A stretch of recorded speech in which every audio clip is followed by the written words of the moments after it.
In this problem, I am supposed to use my calculator to find the answers to A, B, and C. I can find it algebraically to check, but I am supposed to do this on my calculator. So I really don't even need to do any algebra for this. So I put the function into my calculator there, and I'm going to see what the graph looks like. So I'm going to go zoom 6. And what I'm seeing there is, well, it looks like I have a couple of branches up here, which doesn't surprise me since I do have a variable in my denominator. And then I have a little squiggly thing in the middle. And it looks to me as if I have a couple of vertical asymptotes, which also doesn't surprise me, because, again, I have a variable in the denominator, and if x equals 3, or if x equals negative 3, I'm going to have a zero denominator and a vertical asymptote. But I'm not asking for vertical asymptotes in this. I'm asking for the limit as x approaches infinity. So vertical asymptote happens when x approaches a certain number, like this right there.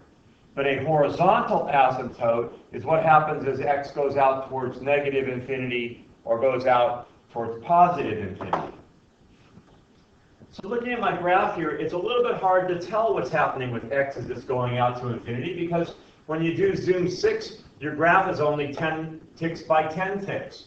So I'm going to change my window. And I'm going to say, well, I want my x minimum. Well, I'm going to make it negative 100. I know that's still pretty far away from infinity, but at least it gives me some sense of what the graph might do. And I'll make my x maximum also 100, and then I'll push the graph button. And I can see now it does look like I'm getting more of a horizontal asymptote there. And it appears to me that it looks like it would be at about 5. Now you'll notice that my little inside squiggle thing is right here. It's very thick right there. You can't see it very well because my scale now has gone off to, has gone way off to towards 100. So it looks to me like I have a limit as x approaches infinity of 5, remembering that the limit is the y value.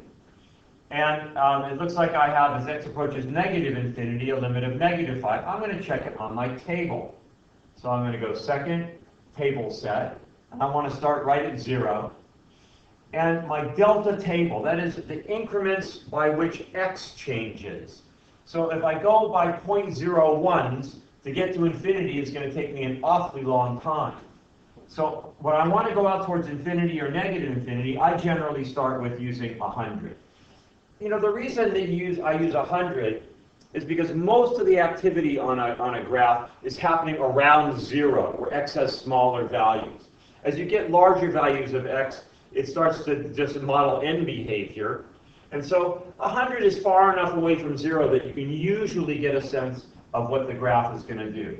So I set that. Now I'm going to go second table. I'm going to look at my table, and I see, well, yes, I can see very clearly that as my x values get larger by hundreds, my y values are getting closer and closer to 5. And how about if I look up and I see the same thing?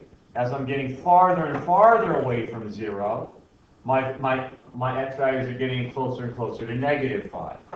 So the answer to A is positive 5, and the answer to B is negative 5. And it says, identify all horizontal asymptotes.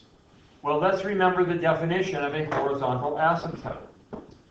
When I have a limit as x approaches infinity of a function, and if that limit is equal to a constant, in this case we use the variable b as a constant. If it is equal to a constant, if the limit is equal to a constant, then I have a horizontal asymptote.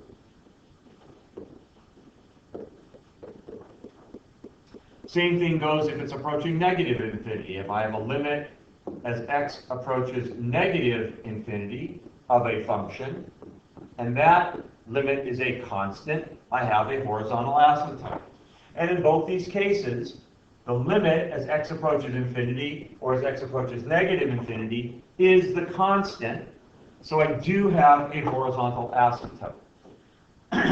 If, as we'll see in another problem, the end behavior of the graph had been something like x squared or x cubed, something that had a variable in it that is not a constant, then I do not have a horizontal asymptote. But in this case, I do.